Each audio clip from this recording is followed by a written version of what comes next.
Cybernetic. Low self-esteem is like driving through life with your handbrake on.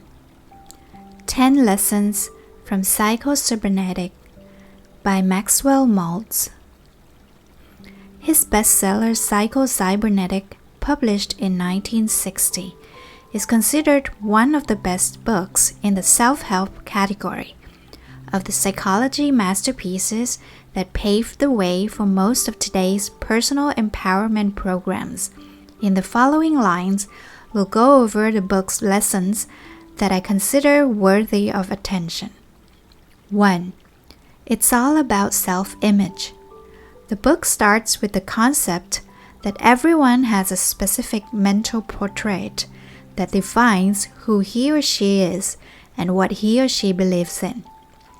That mental portrait is the result of our past experiences, successes, failures, feelings, and behaviors. As a result, this image represents a foundation on which we build our personality. Thing is, most people let past experiences define them in a negative way. Therefore, they end up behaving in a way that's not coherent with who they really are, but only with who they think they are. However, this mental distortion can be overcome. And that's what the book is all about, adopting a new method for better defining ourselves and living life according to the person we were really meant to be. We have to construct a new self-image, one which resembles us the closest. No more, no less. What we fail to understand is that every one of us was born for success. Every human being has that internal greatness that is just waiting to be unleashed. And before you go further, here's a reminder. You are that human being.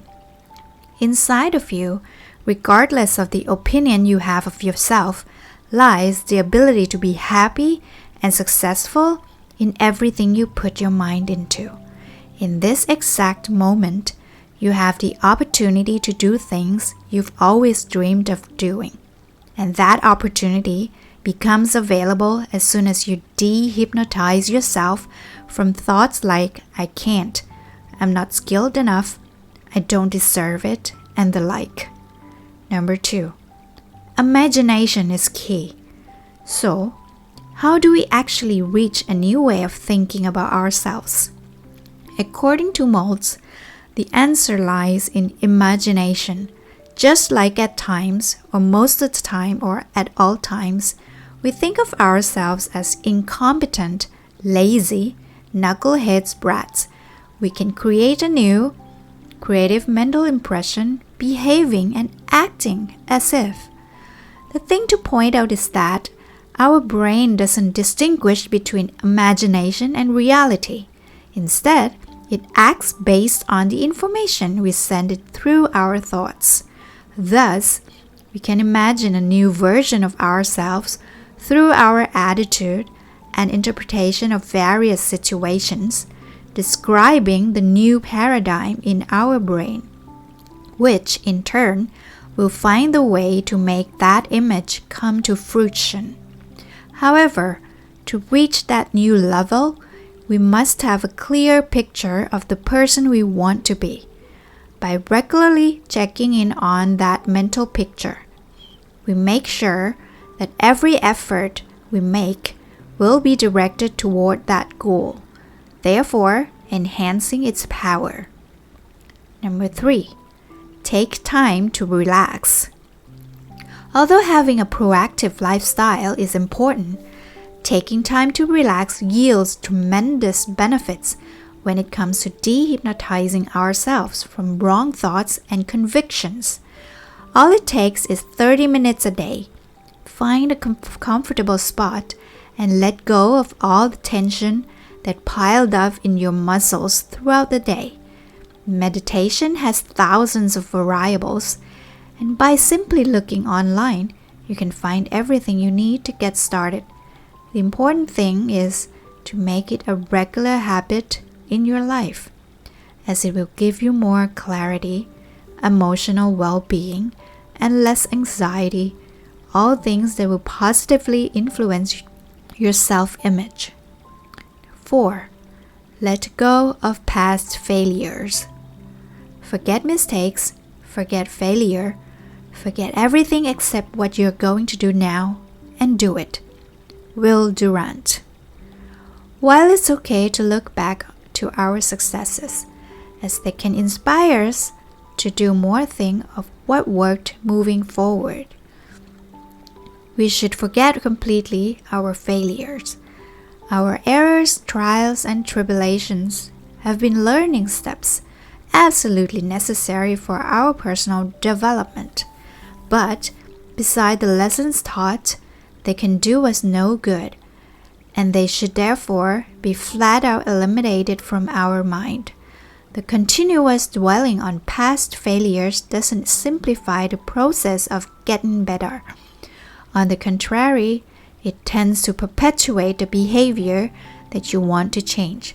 In a nutshell, it is self-destructive. What you should do is playing the possibility game. What if it happens? What if I can really pull this off? What if I'm the one? All those questions open up a host of potential opportunities that can hijack our mind from negative and destructive thoughts toward the more ambitious ones instead. 5. Let your success mechanism do the work. Here's the thing.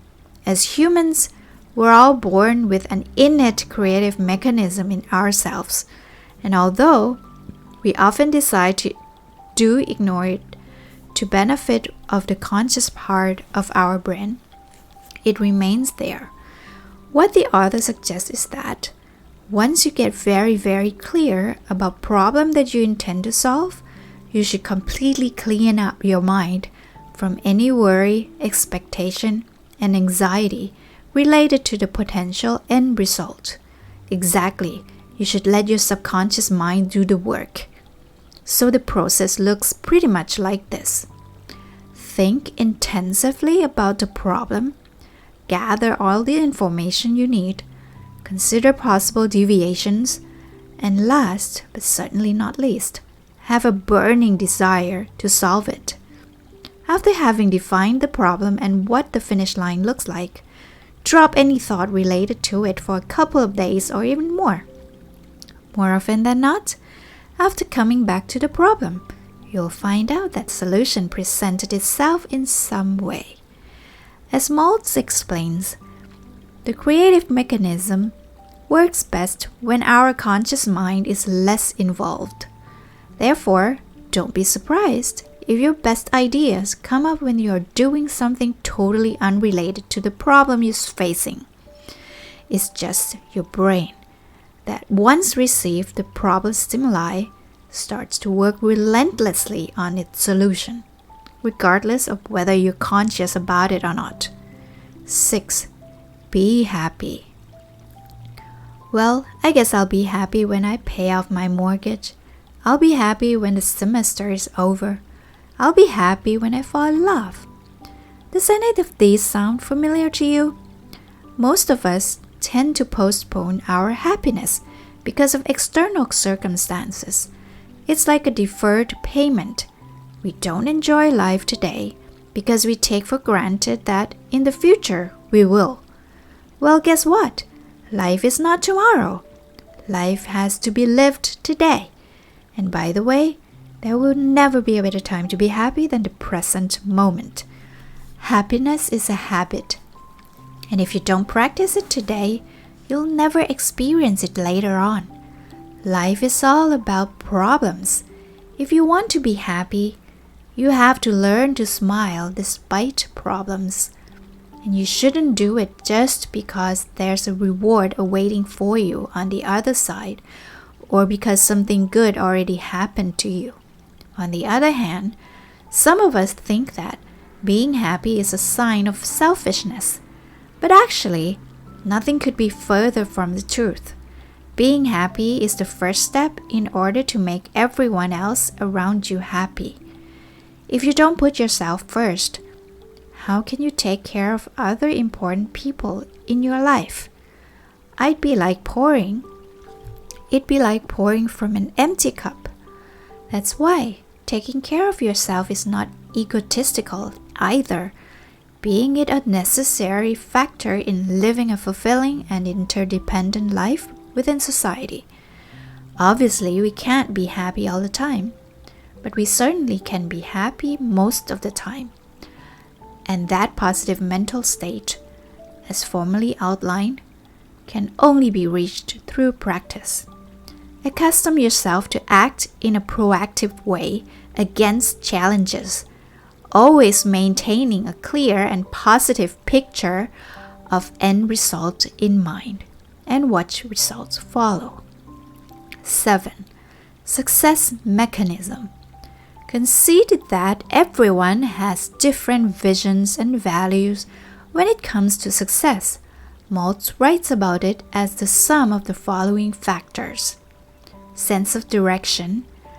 As Albert Einstein once said, people are like bicycles. They can keep balance only as long as they keep moving. Indeed, we're always looking for new accomplishments, always driven by the desire of achieving and becoming something more than what we currently have. That's why having goals and dreams constitutes a prerequisite for reaching success. Comprehension. Being able to communicate, understanding people's problems and aspirations, emphasizing with their feelings and emotions, even admitting our mistakes and shortcomings, and finding a way to correct them.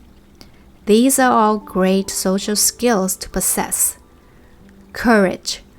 As written in the book, every problem seems smaller if it's faced promptly. Do not be afraid to take on new and scary challenges, as they will only make you stronger, regardless of whether you achieve them. Charity. Successful people always take into consideration the benefit of others, because they know that everyone is a son of God and a unique individuality that deserves dignity and respect. One way to be respectful in that regard is to avoid hate and angst toward others, which means being impartial in our judgments and taking time to stop and consider other people's feelings, emotions, and necessities. Esteem. Doubting yourself is a poison that jeopardizes your well-being and your relationships with the outside world. Remember that you're a divine creation, and as such, you deserve to be appreciated as much as anybody else. So do yourself a favor and stop considering yourself as a loser or a victim. You're way better than that. Self-confidence. Confidence is built upon success, and if you are able to remember past successes in your life, you naturally feel surer in your ability to replicate them in the future. It doesn't even matter how many times you failed in the past. What matters is how many times you try to be successful at something. And on that, you should concentrate on all your thoughts. As Thomas Edison put it, I've not failed 10,000 times. I've not failed once. I've succeeded in proving that those 10,000 ways won't work. Self-assurance. This all comes back to creating a more accurate image of your own self, which doesn't mean trying to be somebody else, but simply accepting yourself as you are, an imperfect, always changing, and worthy person. By the way, no one is perfect, and those who pretend to be are just fooling themselves. 8. Failure mechanism. Just like the success mechanism needs to be explained, so as to understand what needs to be in place for us to succeed in life. So does the failure mechanism, represented by different symptoms which have to be avoided altogether if we are to live a fulfilling and positive life. These symptoms are frustration. Disappointments and humiliations will come. We should learn to embrace them without being too cruel on ourselves. Aggressiveness. Misdirected aggressiveness follows disappointment. It's important to point out the difference between positive aggressiveness, which disguises pure determination, allows you to fearlessly tackle your goals and challenges in life, and negative aggressiveness, which looks just like frustration and will never lead to positive outcomes. Insecurity. Insecurity refers to the always present thought of not being enough for something greater, not being good looking enough for a girl, not having enough money to quit your day job, or not being healthy enough for starting an exercise routine. However you see it, this insecurity is just a mental block that we can both create or break with our own hands. Oftentimes, though, it is just enough to stop us from achieving our fullest potential. Loneliness. Each one of us gets lonely at times, but we shouldn't be lonely on purpose. A life lived with others is by far one of the greatest pleasures life itself has to offer, and mingling with people can make us more interesting, less anxious, and it also provides a great opportunity to understand various types of individuals, giving us a better understanding of human perspectives and attributes as a result. Uncertainty. Uncertainty relates to being fearful of making mistakes. Indeed, mistakes can be costly for those who've grown up with a perfectionist mindset. And that's why, for them, making a decision can be a matter of life or death. If you are one of those people, just remember that making mistakes and adjusting course is what life is all about. If you never make mistakes, that means that you're not even trying to do something worth doing. And while that may sound like a comfortable position to be in through your early years, it will all come back as painful regret when you won't have time to change the situation anymore. Resentment. Beside being the worst company for those around them, the individual that constantly harbors bitterness and grief toward others also loves the victim game. She is used to blame everybody and everything around her when times get tough. In a very few cases, though, resentment is the result of such external circumstances. Rather, resentment comes from within. And this is just a result of our reaction to something that happens on the outside. If you feel like the world owes you something, more often than not, you'll be left with empty hands, and that will feed the resentment feeling in what looks like a never-ending cycle. Expecting something from others is never the answer to a satisfying life. Finding joy in yourself through personal discovery and development is. Emptiness. I think that emptiness is very similar to disillusion, in the sense that it alludes to an individual who, for a number of reasons, is not able to enjoy life anymore. This mental state, however, can be overcome through goal-setting practices. The individual that is morally, mentally, and physically committed to something is not even concerned about internal emptiness, as he wisely chooses his battles and always strives to give his best to the cause. Disinhibit yourself. Number 9. Personality is a trait that defines us. and can do so in either a strong or weak way.